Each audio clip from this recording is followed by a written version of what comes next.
You know, there are going to be some leaders in this year of leadership who people will never have heard of before. And I like it that way, because they might not get me clicks, but by golly, do I think it's fun to introduce people to people who they will never have heard of before. Well, maybe. Maybe you've heard of him before. If you have, it's cool to have you here, because frankly, normally when I bring up this particular gentleman to a room full of history enthusiasts or students, I get a load of people looking at me blank faces and going, "What?" Yes, this is George of Antioch, the Admiral of Admirals who made Sicily feared by Byzantium in the 12th century, and a few others feared Sicily as well at this point. He was really quite good at his job. And what you have to understand is, Admiral of Admirals is one of his titles. He's also a bit of a historian, a bit of a civil engineer, and pretty much Prime Minister. And second most powerful person to Roger II, who was king at the time of Sicily. Or, yeah, king. We'll go with king because it makes more sense for what we're explaining. We are going to be simplifying some of the titles here. If someone is a specialist in this area, they're going to be going, but they were Duke of this and King of that, and that. Yes, I know. I do know.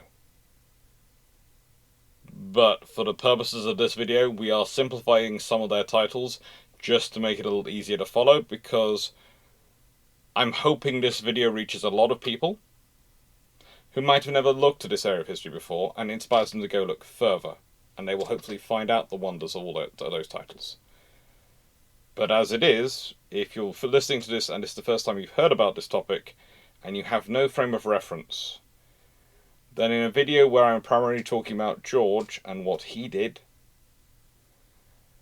if I spend every 5 minutes, I stop to explain someone new's whole list of different titles and how they are a duke in one place, a count in another, and a king here, it will just seem pointless. So please excuse that. I'm saying this to begin with so that people understand it from going in. And again, this is because I strongly suspect the vast majority of the people watching this video will not have looked into this specific area before, because my prior experience has usually been it's a pretty niche area. And I love it.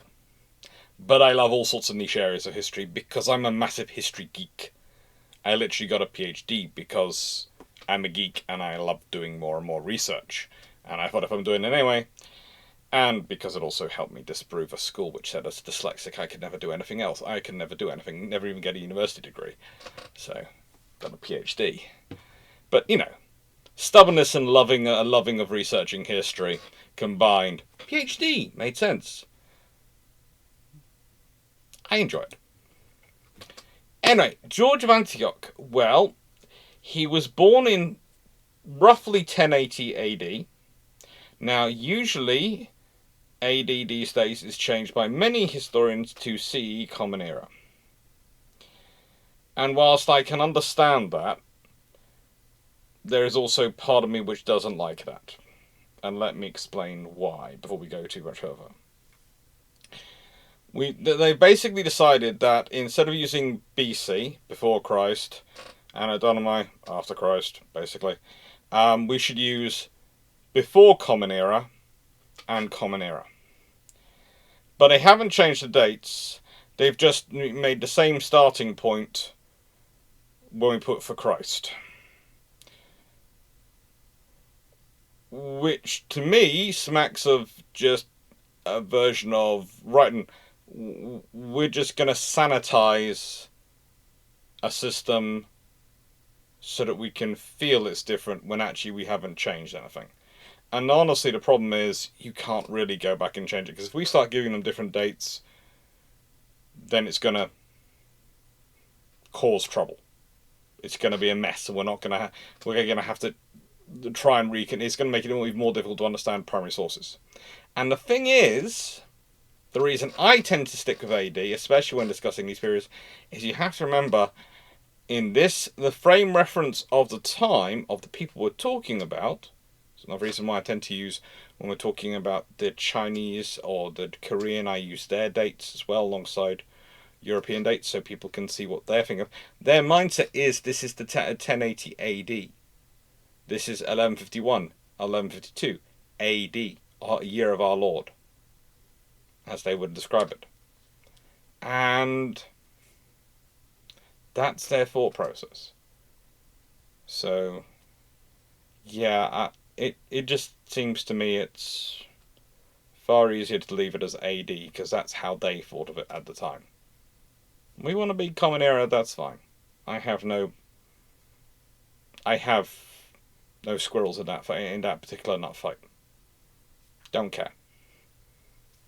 But when I'm talking about these sources, what do they think of it? Think of it in the mindset they did. It's usually my first trick for trying to work with areas that are passion areas of research. Now, George is an intriguing gentleman. A really intriguing gentleman. And whilst we think he was born in Antioch, hence being called George of Antioch, we're not sure. We're not even really sure if that's where he spent the beginning of his life. We just know that's where he decided he did. Or at least says he did. But some point after around the Seljuk Empire's conquest of the city in 1084, George seems to decide he's going to migrate off to the Byzantine Empire. And this is why the Byzantine Empire is going to regularly regard him as a bit of a traitor and a turncoat. They are going to regularly consider him a traitor, because he comes to them. He was born in what was considered a Greek city, Byzantine city. And now he serves against them. So, traitor. But honestly,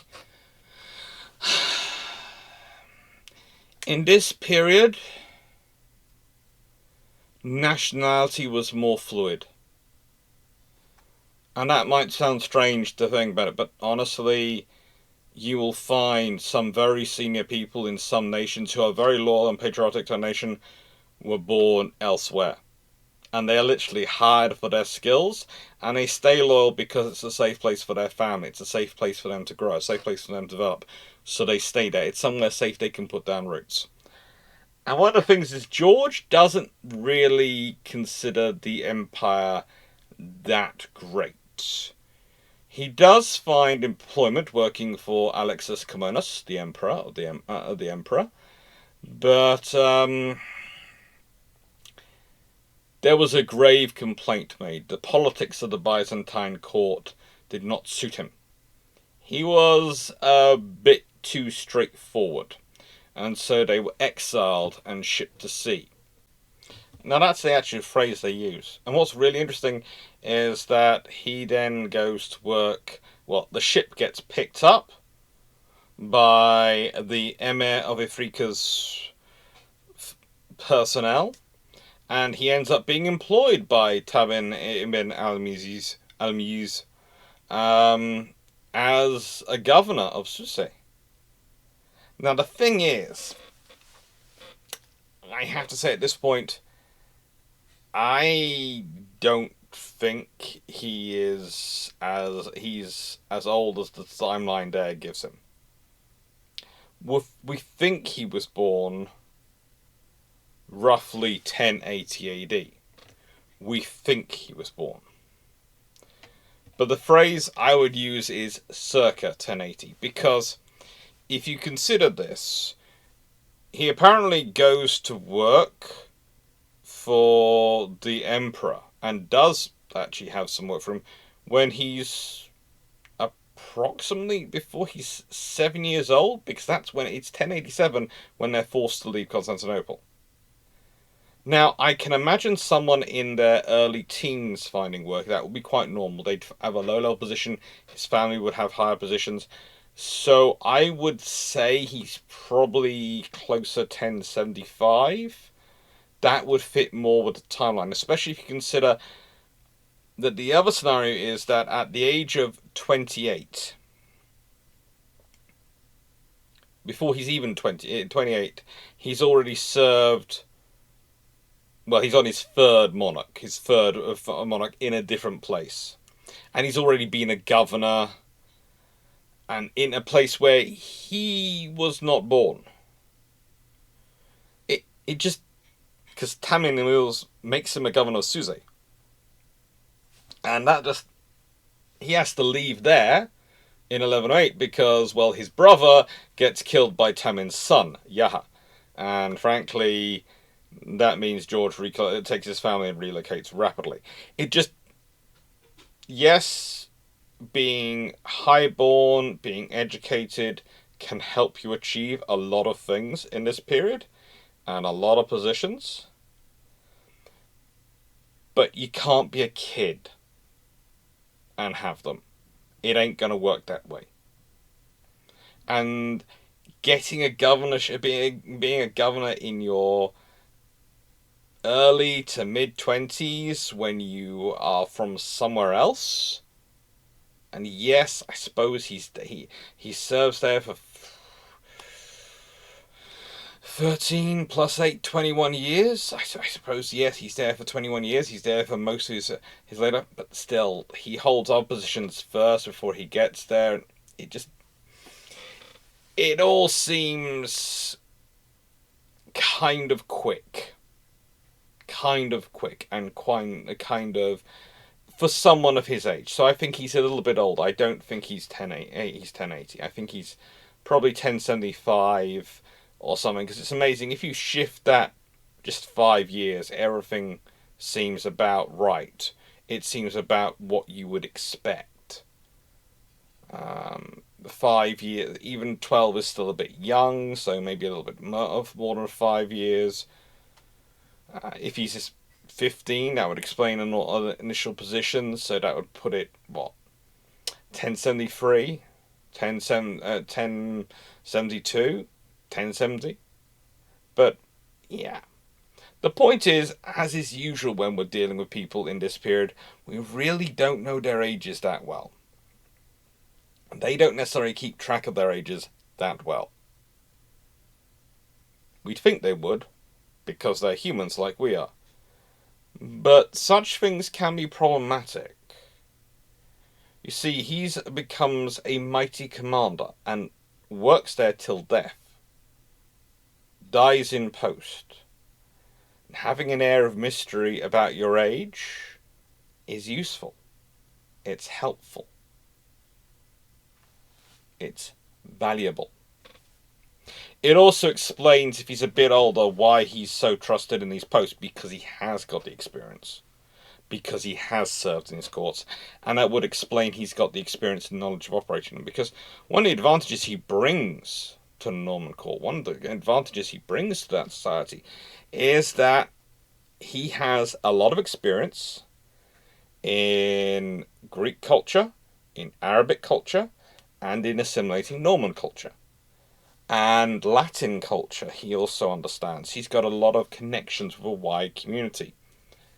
He can provide, therefore, a Norman ruler, a Norman ruling class, with an understanding of what their locals, what the people they're ruling, are worrying about, and what needs to be adapted to fit them. Because you have to remember, Normans are excellent at conquering, mostly because they assimilate with who they conquer very well. And that Norman heritage comes from Viking heritage. That is straight out of Vikings' playbook. We bring in the best of what we bring, but we will take on the best of what you bring, and we will make our rulers, to an extent, fit what you expect a ruler to be. And this is where someone like this is useful. Because George of Antioch, he can advise them on making sure they understand these things. They know what a ruler is supposed to look like, what a ruler is supposed to be. Now, when he arrives in Norman court, he first of all works with a gentleman called Christolus, who was an interesting soul, may have been Greek, may have been Arabic convert to Greek Orthodox, we're not quite sure. But he was pretty much the power behind the throne. He was what was known as the Emir of Palermo. And the reason he was the power behind the throne was in 1105, Simon, then Count of Sicily, had died. And his younger brother, Roger, had become king. But he was only at that point, well, how do I put this? 10 years old. So he was a babby. And no one was going to listen to him. Consider my point earlier about Georgius, depending on who you ask, career. There's a unlikelihood that it's the young age he'd be serving in some of the roles he seems to have served in. But there again, the dates might not be 100% accurate. Some of the roles might have been inherited by other members of his family with similar names, and so we're never quite sure. This is the joy of doing history this far back. It is a little bit of a quilting process of mix and match and hope you've got it right. Mix and match, I hope you got it right. And then when you look back at the whole thing in total, you go, yeah, that makes sense, or, oh, that bit really doesn't fit with all the rest. Have I got that wrong, or is it something human? Now, the thing is, technically, their mother, Adelaide de Vasto, had actually been regent since 1101. Because his brother Simon hadn't been that much older than him, and Roger I, their dad, had died in 1101. You see the problem with succession planning. But luckily the Normans were fairly strong in the Kingdom of Sicily. No one else had really conquered the areas. No one else was really in a position to usurp them. And stability sided with them. And also, as typical Normans, they were good at adopting people. George, all his background, all his experience, means that he's very useful for being a perfect person for a Norman ruler to exercise authority through. And it's the same with Christodulus. He'd been useful for that. However, he was now too powerful. And in 1109, after the lovely George had been there for a year, Alexius Komnenos, the Emperor of Byzantium at the point, bestows upon Roger the title of Protonobilissimus, which basically means that he has great knowledge in the Byzantine court. Wonder where he got that, and that he understands Byzantine rules. Now, technically, there's a whole discussion as to whether Byzantium has suzerainty over Norman Sicily at this point, or whether it's Pope, or whether they are completely separate. There's also things, and frankly, the Normans are playing them all off against each other to keep them out of their way. Because all those are potential powers who could snuff them at this point, but they don't want that to happen. Now, in 1110, Sigurd the Crusader, that Norwegian king who likes to go on crusades, stops by. And this is the point at which you realise the Norsemen and the Normans still have very good contacts. Because after all, Normans were Vikings who'd settled in Normandy. Which was then named Normandy after them. They are wonderful connections going on. And basically, he calls Roger the King of Sicily. Now, at that point, that's 20 years early, so might not have done, but there again, Normans do tend to believe in destiny. And let's be honest, that was what the Normans, that's what the Kingdom of Sicily, that's what they were about. He's starting off as the Count of Sicily, he wants to be King of Sicily. He will achieve that.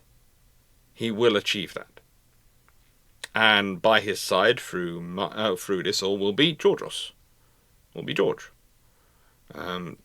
always a debate as to whether he's called Georgius or George. I usually call him George because the thing is, everyone adapts his name depending on which way they are, and you're not quite sure. And I think myself, working with a Norman court, he possibly went for George, so he would sound more Norman, but possibly also use Georgios because it would work well with others. And it's worthwhile considering that he dies before Roger, but he is probably far older than Roger.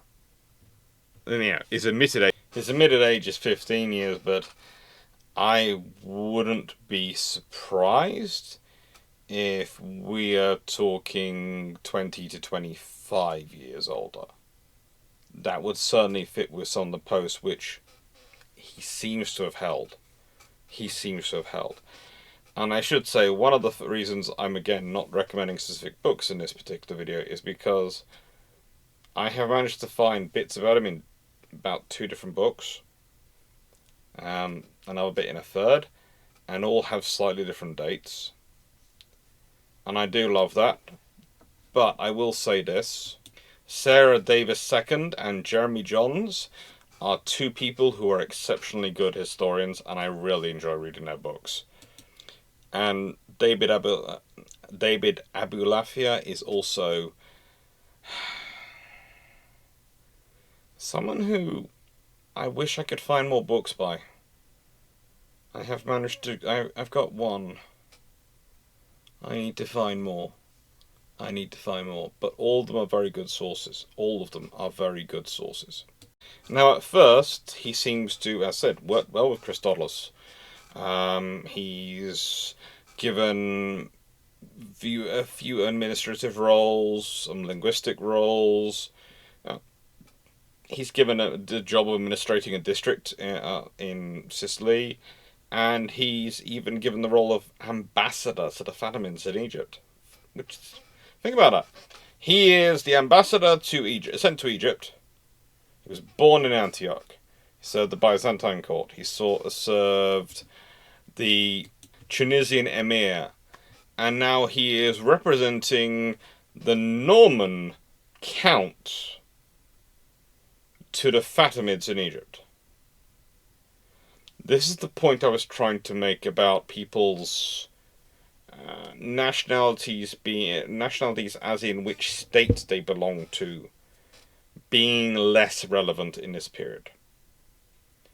I don't want to think people sometimes try and say this is pre-nationalism. They didn't have nationalist identities. They did.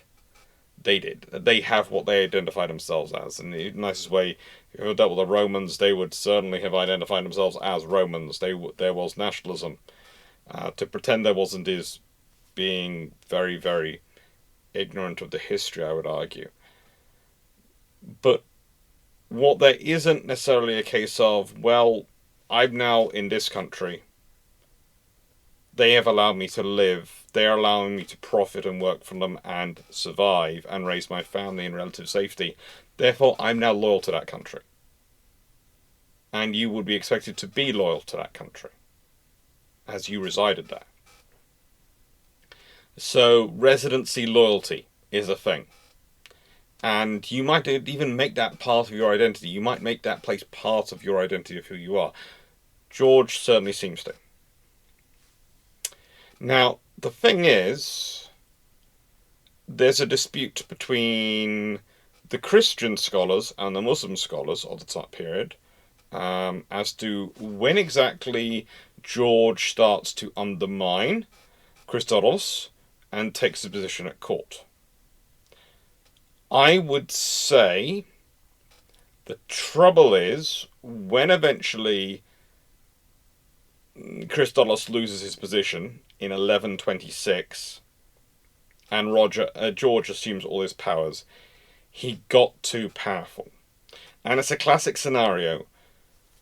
Roger has become king and has grown into his full dominance, theoretically, in 1112 at the age of 16.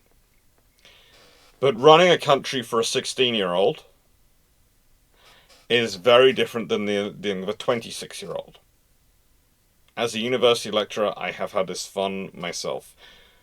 The difference in the way people grow up and change between the ages of 18 and 25 is amazing. They go through all sorts of changes. This is why I often say people don't fully develop as a character till they are in their mid-20s, because it takes that time for them to develop their full sense of self, it seems sometimes, for many people.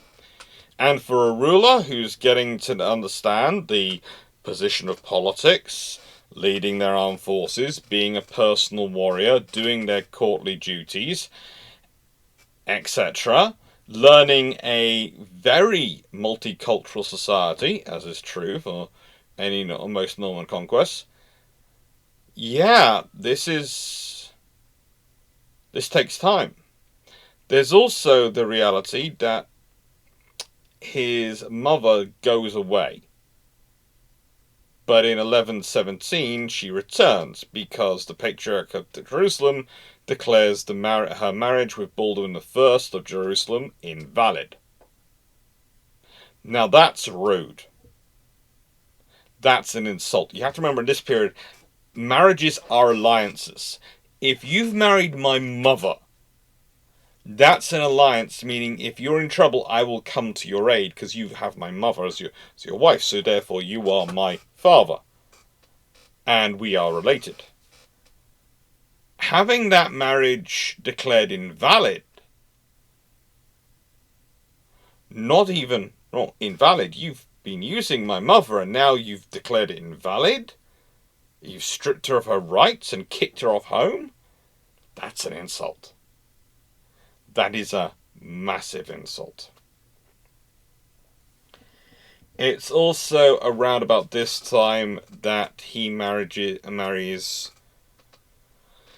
his first wife, Elvira.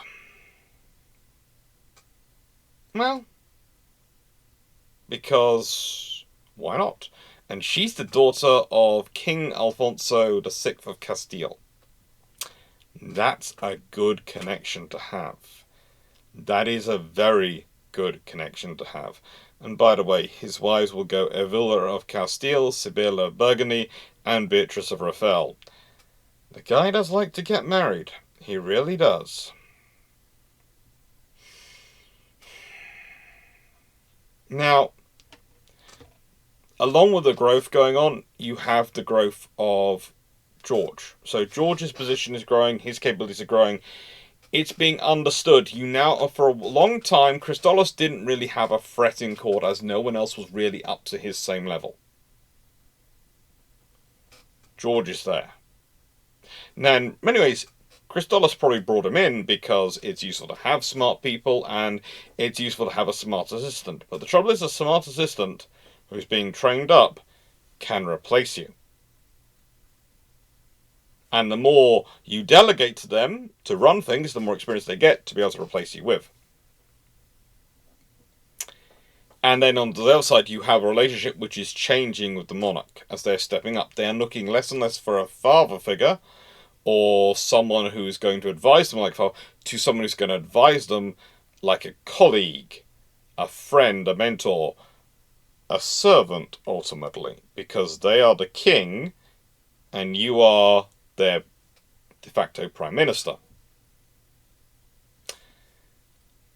In 1122, Roger manages to achieve quite a cool thing, thanks again to the help of George, but also Christolos is involved. He gets William II of Apulia. Sorry, I always call it Aquila, but it's Apulia. AP, not AQ, but yeah, sorry.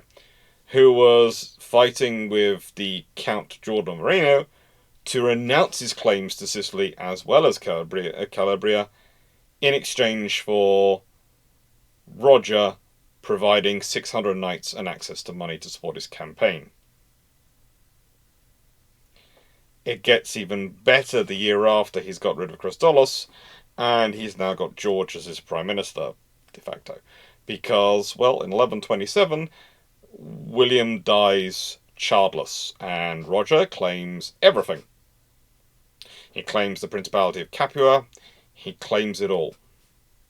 It was resisted by Pope Honorius II, and the subjects of the Duchy of Apulia try also to resist, but there are successes.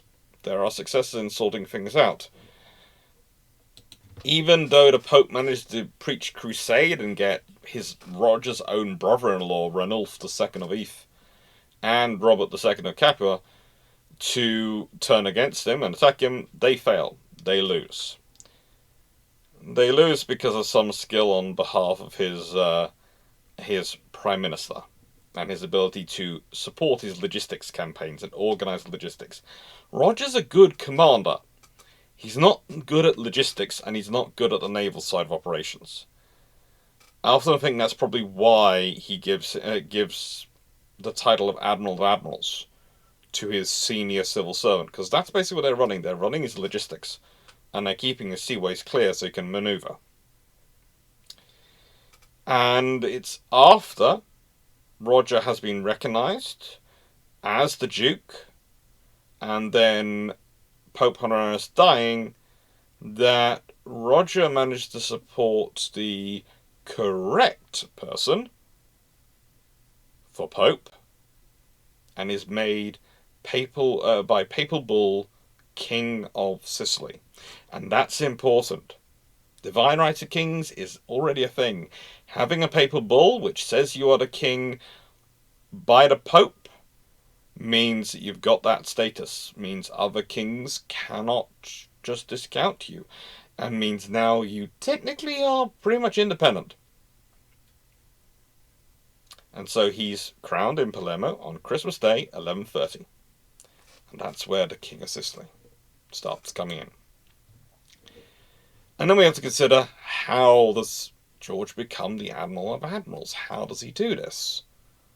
Well, it's quite simple, really. By slogging. Quite literally, by slogging up. He started off by being useful in introducing some of the Arabic character that would categorize Norman Sicily for many, many years. He starts to change Roger's wardrobe, making it more similar to Muslim rulers, so that the Muslim population starts to go, oh, we like you. This is also important for operations in Africa, when eventually, and that's part of his big role, is establishing the rule of the king of Africa, which is technically they take over some of the territory which Rome used to control in Africa, and yeah, it's going after the north-south spice trade in the Mediterranean and the flow of goods by going for the major ports and controlling those between Italy and Africa. And if you control those routes, that's financially successful. Remember, there's not just east-west trade of goods. We normally do think of the roads between Europe and China and all the trade which flows along those routes. But there's also a north-south trade between Africa and the states of Africa and the various kingdoms and populations down in Africa and Europe. And it often goes across through Sicily and southern Italy from North Africa. And if you control the whole way up, you can charge taxes and make a lot of money. And this is what this place is after. Stability, taxes, and control. And it needs all three to be able to maintain all three. It's the way it goes. Now, George does several things. He brings back Arabic language and the title of Diwan into the administration. This all come from the Arabic system. And he promotes various Fatimid methods of governance. He helps because he's adopting caliphate. Why? Because there are a lot of Arabs in Sicily, there are lots of Greeks in Sicily, there are lots of Normans in Sicily, but they're a mixture. And you need to provide a fusion government, all can find parts they understand in, so they can work with it and work together. And it's honestly after he dies in 1151 that the cultural influences and the diversity starts to die down. This is when you start to get more and more trouble in Africa, especially. Basically, after his death, this really starts to change. There is a far more effort to push a Christian Latin kingdom after he dies, and it's well known that his successor in this role, Philip Mahida, is sentenced to death because, well, he was considered to be too lenient towards the Berbers in North Africa, despite pushing far harsher terms than George had ever put them to. And realistically, the problem is that after George goes, you've had Costolos, you've had George, you've had two very powerful men who, along with the king, have monopolised power. They have monopolised the power, and pretty much the court doesn't wish for this to happen again. And the litmus test they use to destroy people is purity. And if you can't get people on purity of devotion or purity of effort, you go for purity of, are they Christian? Are they pushing the right Christian government? Politics and religion, ethnicity. The easiest way to try and tear people down if you want to. Always has been. Although it really wasn't till King William II that the Arab presence and influence in court really started to disappear. It was still there heavily because it had to be, because they were dealing with a very, very fusion culture society, because that's how the Normans do it. They move in slowly, they take over slowly. That's their methodology of stability, of control. Now, how do you become the Admiral of Admirals? This is always a fun thing. It really is, because in 1123 he takes part under the command of Christodulus in attacks on Mahidi and Mahida, and which of course he knew quite well, the seat of the Zinid emirs. And whilst it did start out successfully, the admirals were defeated and lost 2 of their 100 or their 300 roughly ships that they had come from Sicily with. But they don't fall out of grace. And mostly that's because most of the blame falls on Christodulus, who starts to ignore George, who knows the terrain, and starts to try and push in, because he wants to outshine his potential replacement. It's one of the narratives which comes through history and does kind of fit with some decisions as we understand them. And yet, in 1124, they're summoned by Roger II again to take part in the campaign in Apulia.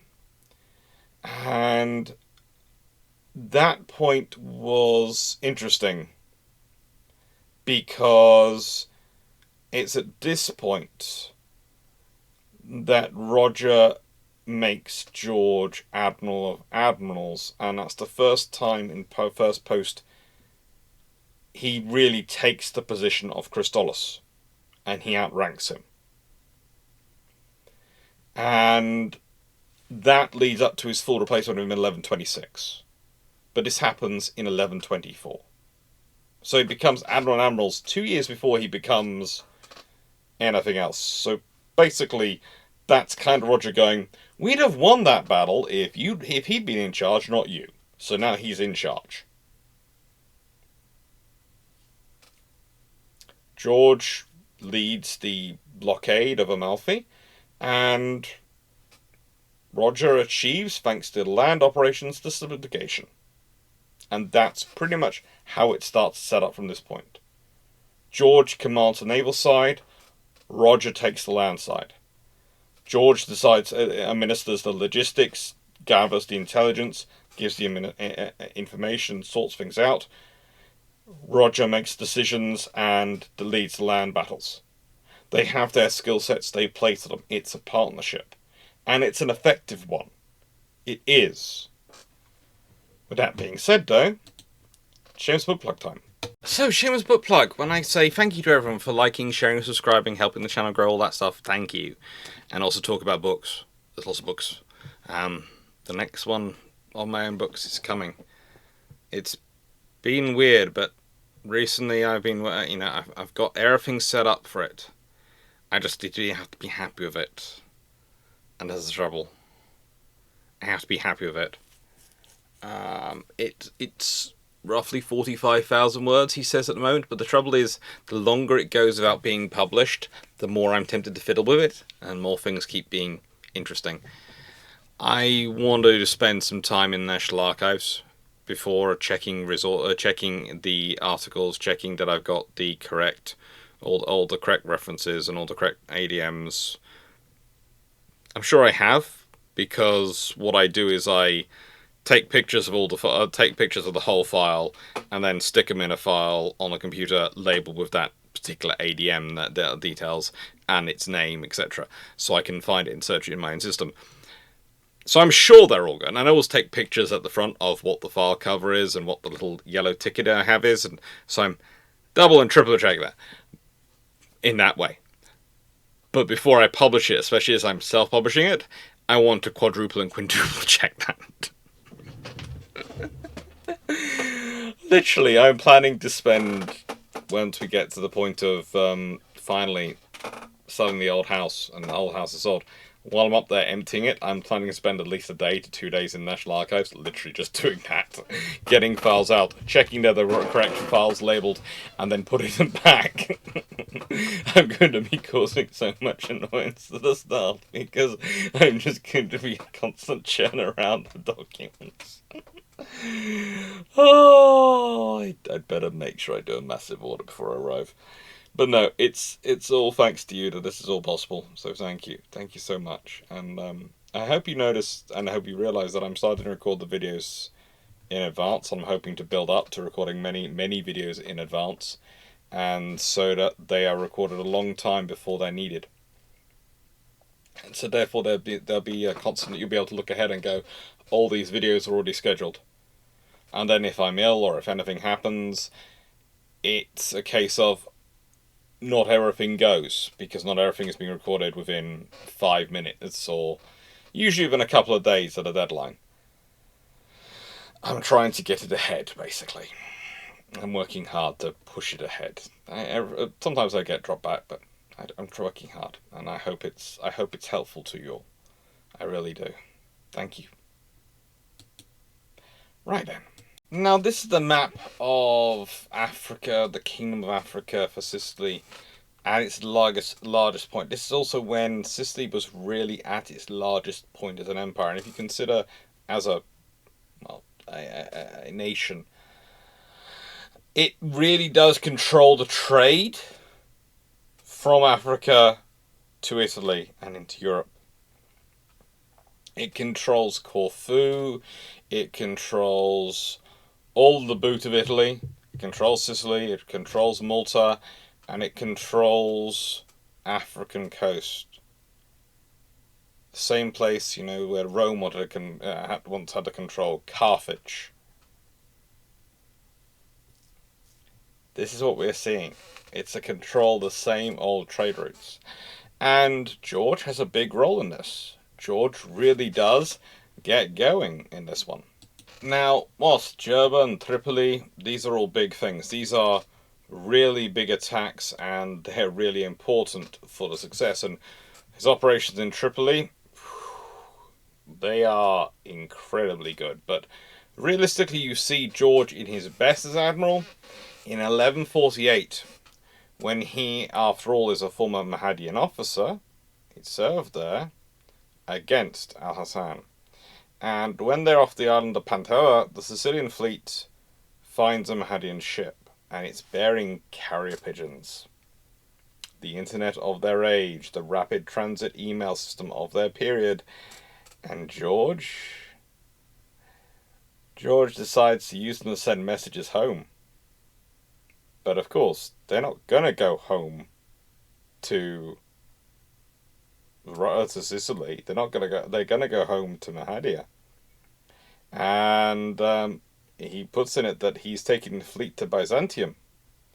And so when they reach Mahdia on the 22nd of June, the emir and his court, the city's unprepared, they flee, leaving their treasure behind, and they seize this as booty. The Sicilians, they seize all this gold, all this resources, and then they have 2 hours to rampage through the city. Now, then, of course, after 2 hours, protections are issued by Roger, and all the city's inhabitants are protected. But a lot can be done in 2 hours, and then you issue the protections, and then you look magnanimous and great.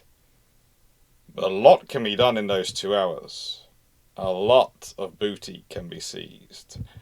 A lot of other things can be seized as well. And a lot of interesting and critical people can have interesting and critical events. And this was all articulated and organized by George. It was led by George. Very quickly, he restores Wahalia and Media to proper cities. That's the phrase they like to use, you know. He lends money to merchants, gives arms to the poor, puts administration of justice in the hands of people, acceptable population of great knowledge and skill, good, suitable judges, and arranges the proper government of the two cities which have fallen into disrepair. Food is released to encourage refugees to return and to promote good order. In July, the city of Sicily, which of course a long time ago George had been governor of, well, that was ruled by the sun. And, well, it surrenders without a fight. And the Ali, who was ruling it, flees to Morocco. Then Sfax falls. And they basically have a year of uninterrupted conquering and success. The real problem is that a lot of this was successful and a lot of this was going on for a long time, but it doesn't make George the scourge of Byzantium, the guy that makes Byzantium worry. That happens after 1148. That's when the war with Byzantium kicks off. Prior to this, he's had experience. He's done amphibious operations, he's done the blockades, he's done the critical operations for logistics, for getting the armies to where they need to be. He's done all the things which Roger needs him to do. Roger has his skill set, George has his. They work together. The biggest advantage, I would say, of George is that his intelligence network is exceptional. And the amount of times he seems to just come across a ship which they can capture, a lone ship bearing carrier pigeons. What are the odds? Randomly, the fleet just comes across this. Randomly, he's picked up by an emir's ship, which takes him to the emir. He then goes and serves. All sorts of things happen in his life. George is very, very good at arranging this sort of thing. Excellent, even. Exceptional, one would argue. He's either that or he is exceptionally lucky. And as a historian, whilst luck is a factor, it's always a factor in war. It's something which, honestly, no modern politician, general or senior officer would like to admit, but luck is still a factor in warfare. Just as much as it was then as it is today. But, and I say this as a big but, no one gets that lucky, that perfectly lucky, that many times. It just don't happen that way. Although, of course, it is the blessings of God, as they would no doubt talk about it, that this occurred. The fact that we're all suspicious as anything, we'll leave to one side. Now, this was one of those wars which causes so much damage in the long term, but people don't necessarily see it at the beginning. And it causes the most damage to Byzantium. It really does. Because it causes them to turn potential allies against each other, and realistically it starts, and I will say this, it starts because of jealousy over the growth of power of Sicily and of the empire they were carving out in Africa. And, well, Manuel I, who's the new Byzantine emperor at that point, ends up deciding to pick a fight. And realistically, the Byzantines thought the Normans would back down. They thought Roger would back down, but unfortunately for them, well, he sends George to capture Corfu, and George does capture Corfu. Before that, He sacked Athens, Thebes, and Corinth. It's a interesting and fun little conflict, realistically. He does a really, really good job. In fact, he does such a good job that they have to call in the Venetians and Conrad III of Germany. An interesting person to bring in.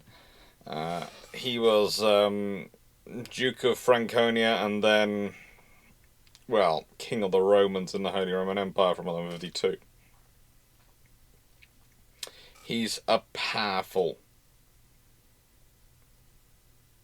From 1138 to 1152, he's King of the Romans. Holy Roman Empire. Calling in Venetians, that's useful, but that means they're going to war with the Sicilians. And if they win, great. The Venetian fleet is larger, more powerful than the fleet which Roger has at his disposal. Even with George in charge, they tend to win, but they don't win everything. And the Byzantines lose and win and lose and win, and all the time they are causing themselves trouble, and the situation in the Balkans is getting worse and worse. And the reason is, the Venetians are very strong, but they're internally very divided at this point, and arguing and fighting over the conduct of the war. The Sicilians don't have the same size fleet, but they're united, they're unified, and they're able to exploit the times when the Venetian fleet is available, and the Byzantine fleet can't really hang around much because it's dealing with other threats. Honestly, this is one of those scenarios where it would have almost been sensible for the Byzantines to have made a marriage alliance with the Sicilians rather than necessarily do other things, because the other trouble for them, and for realistically for the Byzantines, is that this is also the point at which the relations with the Pope starts to sour. And the Holy Roman Emperor, if he's coming in to help you, is he coming in to help you for your sake, or to take territory for himself? And the odds are he's going to take territory for himself. And that's causing you more trouble long term, because the territory he wants is everything.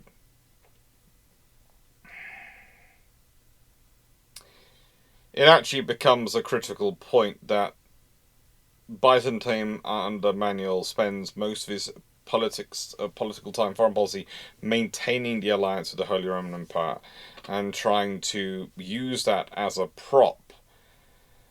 But the problem is, and it gets worse, is after Conrad dies, it just gets more and more complicated. And even Conrad had, before he died, been plotting things. Realistically,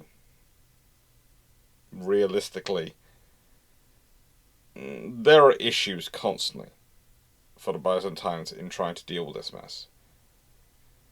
And George proves very adept at various amphibious operations, and I put an attempted raid on Constantinople, but realistically he's given 40 ships. He's raiding the suburbs of Constantinople. He's not trying to threaten the city or go to the walls, and he does that successfully. And the thing is, while he's doing that, he managed to find Louis VII of France, amazingly, who had been captured fighting in the Crusades, and frees him. And suddenly, by this means, wow, they end up with a very strong ally to counterbalance Conrad. It's just, the King of France just falls into his lap when he's returning from a raid.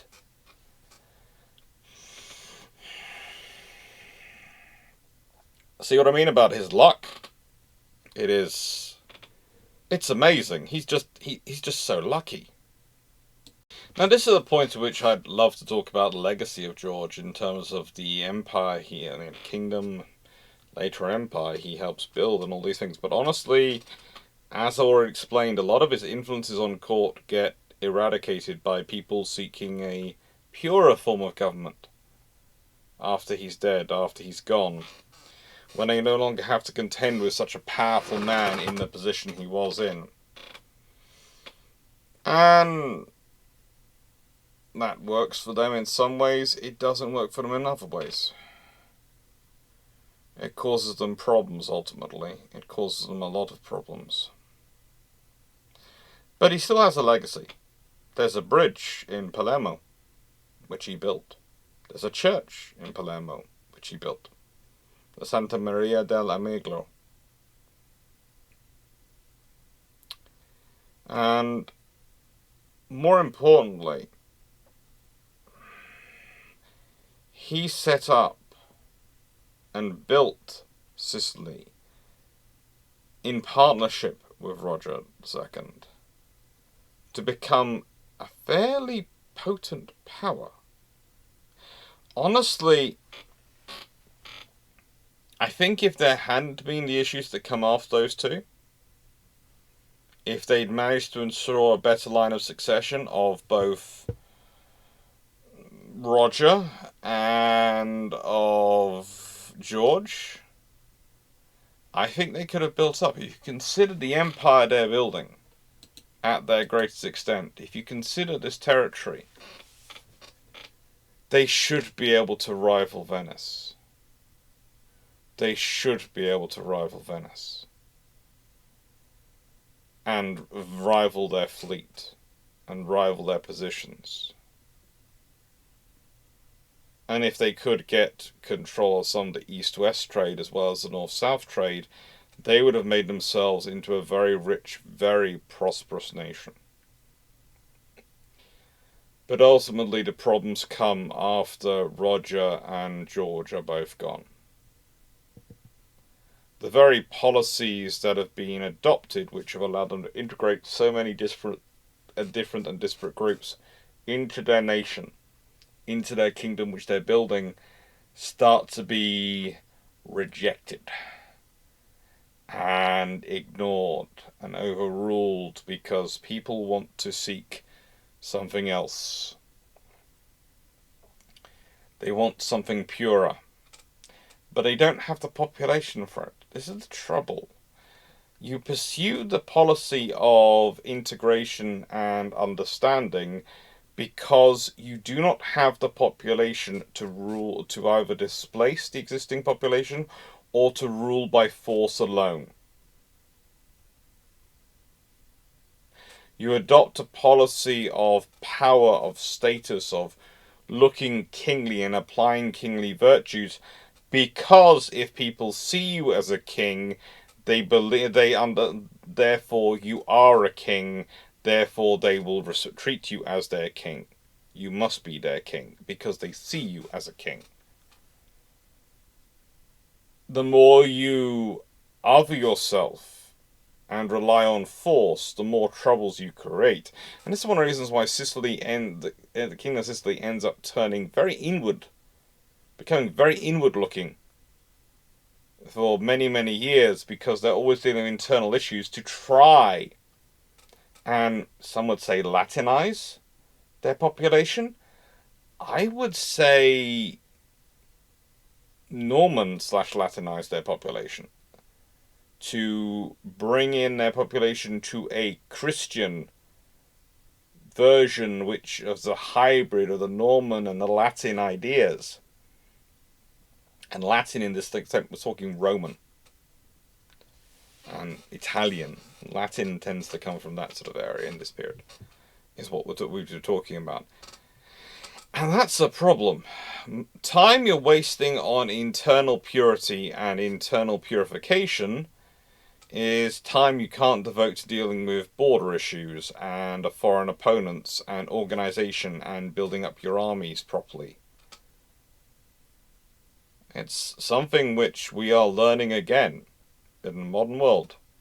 If you spent your years focusing on counterinsurgency and suddenly you're finding yourself fighting a peer conflict and you've got rid of your peer systems, you're in trouble. You're in trouble.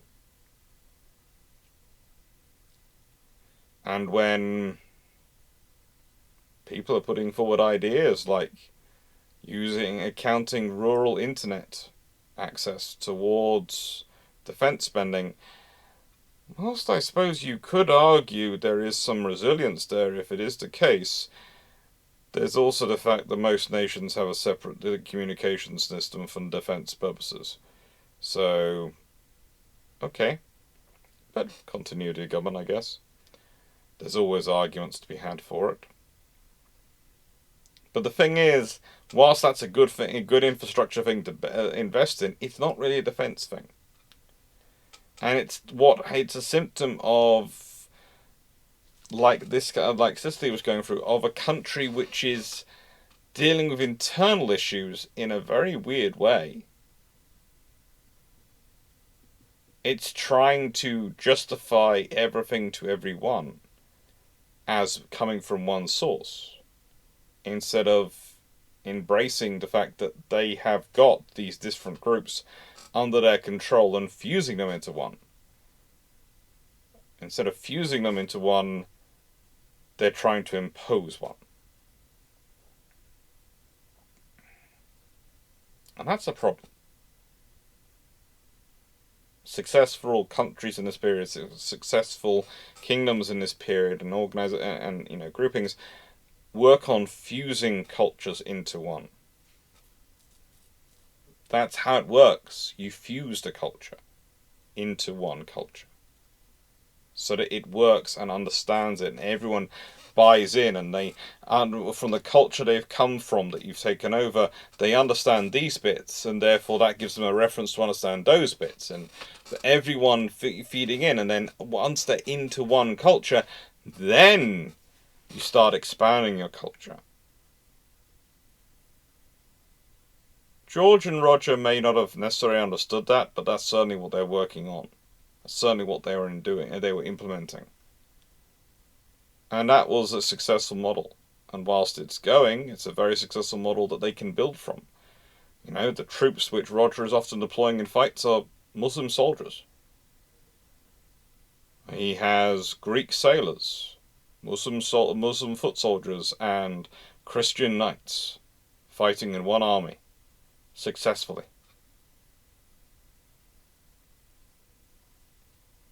It works. It works, and that's the important thing. But that worked because they were being fused together in one culture. Not an imposed culture, a fusion culture.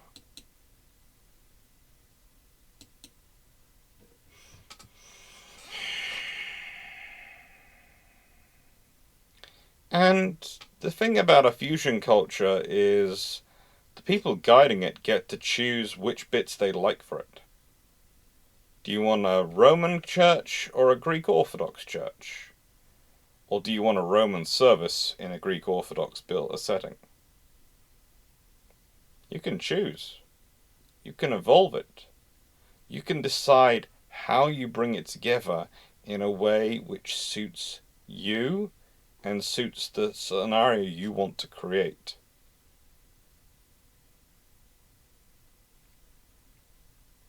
As an admiral, George's legacy was that Sicily believed they could do it. They believed in their fleet. They believed in their value and capability. And that comes up in future operations. They believe in themselves. It's a rather an interesting thing when you talk about Normans, who are of course Norsemen, Vikings, learning about naval warfare, but realistically the Vikings preferred to use naval warfare as amphibious warfare, as little movements. They don't like to do naval battles if they can avoid them. This is where the Greeks come in. This is where the fusing of the Norman understanding of naval warfare with the Byzantine understanding of naval warfare starts to create real benefits and real understanding. And that was combined with a Fatimid methodology of administration, realistically. And it was working. So what's the question? What is the question I could ask in this scenario? Well, I'd really like you to do me a favour and go and type in Sicily Byzantine Wars into Wikipedia and start hunting down some of the names of the naval officers and the battles involved. It's a fun piece of interest in history. And the wiki is a fairly good one to go to as a starting point because there's lots of links to articles in that. And there's lots of articles to move on from there. And whilst Wikipedia, and this is the interesting thing, as a historian, you can never reference Wikipedia because you don't know who edited it, you don't know what they've ascribed to it, and people can edit it all the time. Even though there are data logs and those things, you don't know. That's why you can't use it as a source. That's why I teach students, you cannot use Wikipedia as a reference source. However, saying that, there usually are a list of sources down the bottom, which are usually pretty good ones to go to and start off with, and they usually give you guidance to more and more and more and work a spreadsheet out from there. And that's the thing. That's the thing. I shamelessly mine Wikipedia for pictures because then I know they are usually allowed for common use, and therefore I'm not going to cause any problems with people going, oh no, that's copyright. It's allowed for education use. It's allowed for free education use. Thank you. I'm using it for education. Yes, this channel does earn money, but that supports the channel. Trust me. That's about as my accountant would testify to. But the thing is, Wikipedia has value as a repository of starting points for research. It really does, thanks to those links and the way you can go and link out from that. And that's where it is useful. You can't cite it because it doesn't have an author who's taking responsibility for it being that way. It's not like, let's grab a book. This one. It's not like this book, which is Arms for Russia and Naval War in the Arctic, 1941 to 1945, by Andrew Boyd. See? I know who the author is. If there's factual errors in there or problems, I know who to blame. I know whose analysis it is. I know, what they are standing by their words. And that's nothing wrong. The way Wikipedia is set up as a massive mutual resource for everyone to read and use as a starting point. But as when you're referencing it, when you're referencing things, as a naval historian, or as any form of historian, you have to have someone's name so you can blame someone if you get it wrong. You have to have someone's name so you can testify to the quality of the research done behind it. I.e., this person is saying that they stand by their research. So therefore, I can believe their research because they put their name by it. It's part of referencing and sourcing stuff. And if that sounds like it's one of the recent series of Why, Historians Why, there might be a Historian Why which is on that subject coming out at some point. Thank you very much for watching. Hope you enjoyed and take care. Please like, share and subscribe if you liked the video. And next week we have Admiral Duncan. Oh yeah, Admiral Duncan. That's a good one.